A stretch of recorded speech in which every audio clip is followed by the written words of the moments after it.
ആര് കേട്ടാലും വിശ്വസിക്കില്ലാലും ഞാനൊരു കാര്യം പറയാം. ഖുറാനകത്ത് ഇത് നമ്മുടെ ഇന്ത്യയിലെ ഒരു കോടതി തന്നെ നിരോധിച്ചിട്ടുണ്ട് 27 ആയത്തുകൾ.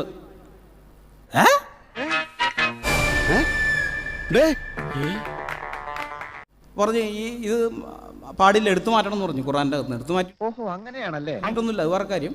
പക്ഷെ കോടതി പറഞ്ഞതാണ്. ഇനിയാണ് എന്റെ ഷോ. ഈ സംവാദത്തിൽ ഞാനൊരു ഓഫർ മുമ്പോട്ട് വെക്കുകയാണ്. ഞാൻ ഈ സംവാദത്തിൽ തോറ്റു എന്ന് പരസ്യമായി സമ്മതിക്കാനും അദ്ദേഹം പറയുന്നതാണ് ശരിയെന്ന് അക്സെപ്റ്റ് ചെയ്ത് അദ്ദേഹത്തിന്റെ കൂടെ കൂടാനും തയ്യാറാണ്. ഒരൊറ്റ ചോദ്യത്തിനകത്ത് അദ്ദേഹം പറയുണ്ടായി, ഇന്ത്യയിൽ ഒരു കോടതി ഖുറാൻ ബാൻ ചെയ്തു, ഖുറാന്റെ വേഴ്സ് ബാൻ ചെയ്തു. നിങ്ങൾ കേട്ട് കാണും. അത് ഏത് കോടതിയാണെന്നൊന്ന് പറയാം.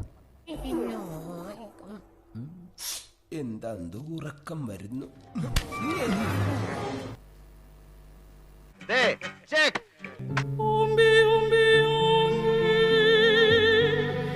എന്റെ അമ്മയെ ആവേശത്തിനേറെ ഓരോ ഏറ്റെടുക്കുകയും ചെയ്ത് ഇനിയിപ്പോ എന്താ ചെയ്യാ? അല്ല, എന്റെ സമയമാണ്, ഞാൻ ആ സമയം ത്യജിച്ചുകൊണ്ട് അദ്ദേഹത്തിന് വേണ്ടി വെയിറ്റ് ചെയ്യാം. ഇന്ത്യയിൽ ഏത് കോടതിയാണ് ഖുറാൻ ബാൻ ചെയ്തത്? അങ്ങനെയൊക്കെ പറയാൻ പറ്റുമോ? നമ്മൾ നാളെയും കാണണ്ടേ?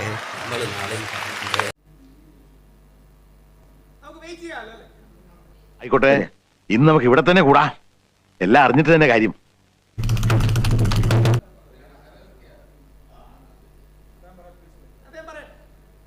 ഇന്ന് വല്ലതും നടക്കുവോ?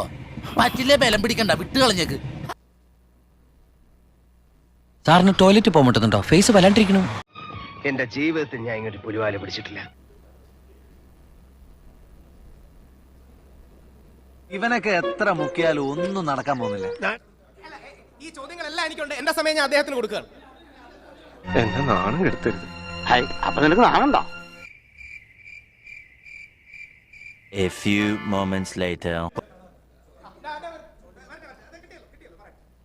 ഓ, അവസാനം നമ്മൾ കണ്ടുപിടിച്ചു. 1986 ഡൽഹി കോടതി കേസാണ്. ഓ, എന്താ സംഭവം? പറ കേക്കട്ടെ. 1986 ഇത് 80കളുടെ മധ്യത്തിൽ നടന്നൊരു സംഭവത്തിന് ഇതായിട്ടാണ്. അതെപ്പോ അഴകെ ഉണ്ട്. എത്രയൊക്കെ ശ്രമിച്ചാലും സത്യം മായ്ച്ചുകളെ നിങ്ങൾക്കാവില്ല.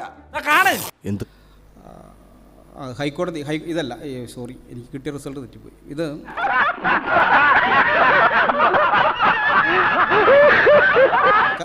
കൽക്കട്ട ഹൈക്കോടതിയിൽ നിരോധിക്കണം എന്ന് പറഞ്ഞിട്ടൊരു ഇത് കൊടുത്തിരുന്നു. അയ്യോ, എന്നിട്ട് എന്ത് പറ്റി? അത് കോടതി തള്ളുകയുണ്ടായി.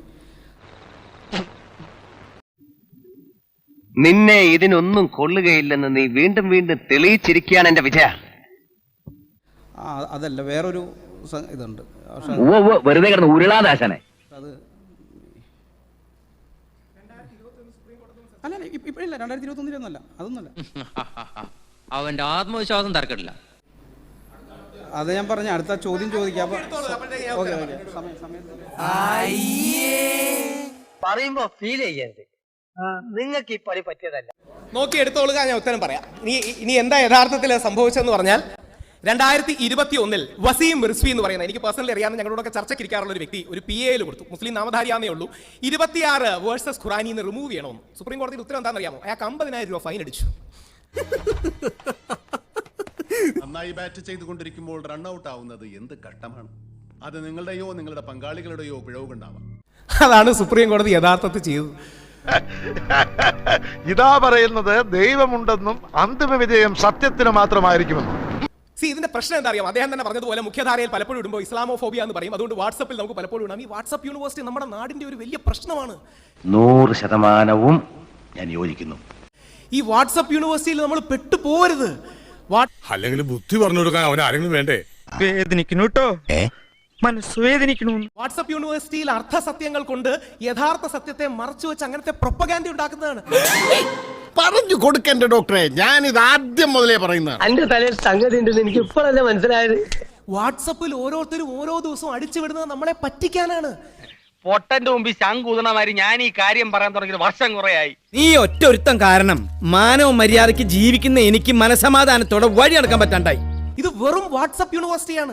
യഥാർത്ഥത്തിൽ സുപ്രീം കോടതി സംഭവിച്ച അയാൾക്ക് 50,000 രൂപ ഫൈൻ അടിച്ചു കൊടുത്തു. അപമാനിക്കാനാണോ ഇവിടെ വിളിച്ചു വരുത്തിയിരിക്കണേ? ചൂടാവല്ല കേസി, അയാൾ പറയണത് പോയിന്റ് അല്ലേ? ചേട്ടായി, ഇനി നമ്മൾ എന്ത് ചെയ്യും? ആലോചിക്കാം. നീയും ആലോചിക്കേ.